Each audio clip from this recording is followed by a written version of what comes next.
मीरपुर खास सूबाई और कौमी असम्बली के इलेक्शन ख़त्म होते ही मीरपुर खास में बदमाश पार्टियों का राज हो गया।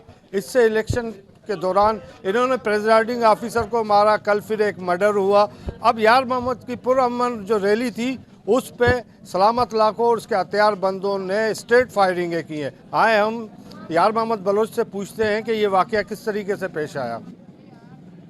यूसी बलोचाबाद, वहाँ से हम रैली निकाल के साईं के घर पे आए, फिर साईं से मिले। वहाँ से फिर हम सूबाई असम्बली के हमारे मेंबर हैं जुल्फ़कार शाह, उसको मुबारक देने के लिए रैली जैसा क्रॉस किया है KPSC के यहाँ से। ये जो हमारे प्लाट फेस ने कब्जा कर रखा था, पीपल्स पार्टी सारे सिंध में क्लीन स्टॉप किया। पीपल्स पार्टी ने, पीर आफ्ताब ने भी जीता है, सीट निकाला है, हरीनाब ने जुल्फ़कार शाह, सारे मीरपुर कास में पीपल्स पार्टी के उम्मीदवार कामयाब हुए हैं। साहब के बंगले पे गए, पीर साहब को मुबारकबाद दी और फिर सर जुल्फ़कार अली शाह साहब को जो मुबारक देने के लिए बलोच साहब की क़यादत में रैली जा रही थी।